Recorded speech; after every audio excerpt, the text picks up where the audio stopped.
Militer Amerika Serikat melalui Komando Pusat AS menyatakan telah mencabut blokade. Blokade tersebut terhadap seluruh lalu lintas maritim yang menuju maupun keluar dari pelabuhan Iran dan wilayah pesisir. Kebijakan tersebut disebut dilakukan atas perintah langsung Presiden AS Donald Trump. Pernyataan itu disampaikan CENTCOM pada Kamis 18 Juni 2026. Pasukan AS yang menegaskan bahwa tidak ada lagi hambatan terhadap kapal-kapal yang melintasi jalur laut di kawasan tersebut. Dalam pernyataan terpisah di platform X, CENTCOM kembali menegaskan bahwa blokade militer yang sebelumnya diberlakukan kini telah dihentikan sepenuhnya pada 19 Juni. Meski demikian, pihak militer AS menyebut kapal-kapal Angkatan Laut Merah masih akan tetap berada di wilayah sekitar. Hal itu untuk memastikan implementasi kesepakatan berjalan sesuai ketentuan.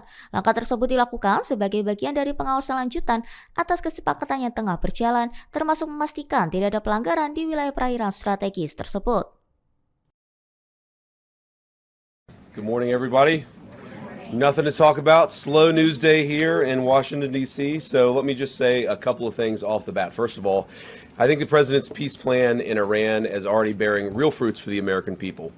Last night, 12.5 million barrels of oil went through the Strait of Hormuz. That is a high since the beginning of the conflict.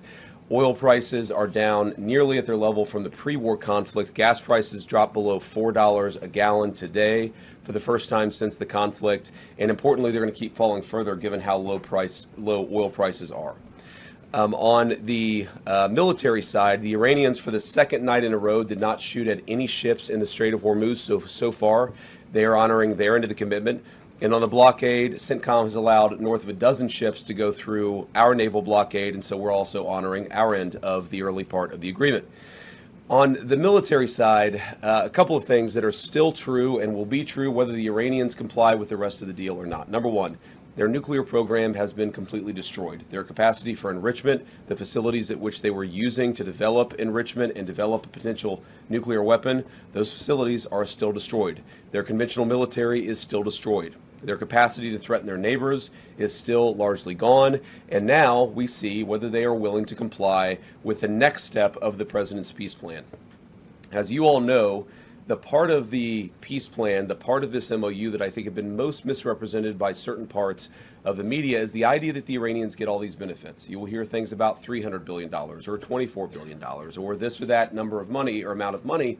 And the simple fact is that the only way the Iranians get any of those resources, not a single penny, by the way, from the United States of America under any circumstances, but the only way that they would ever get any benefit of the bargain is if they comply fully and change their behavior. Presiden Amerika Serikat Donald Trump memberikan pujian kepada Menteri Perang Pete Hegseth dalam sebuah acara di Washington DC, Amerika Serikat pada Kamis 18 Juni 2026. Dalam kesempatan tersebut, Trump menyoroti kinerja Hegseth yang dinilai telah mencatat sejumlah capaian dalam beberapa waktu terakhir. Ia juga menyampaikan keyakinannya bahwa pencapaian tersebut akan terus berlanjut ke depannya. Pernyataan itu disampaikan Trump saat memberikan sambutan dalam sebuah agenda resmi yang turut menyinggung tradisi militer Amerika Serikat. Dalam pidatonya, Trump juga menyinggung sejarah panjang penghargaan militer tertinggi di AS, yakni medali kehormatan Kongres yang menurutnya hanya diberikan kepada sosok-sosok tertentu dalam sejarah militer negara tersebut. Ia menyebut penghargaan itu sebagai simbol bagi para pahlawan yang dianggap paling berani sepanjang sejarah Amerika Serikat. 250-year tradition of the bravest and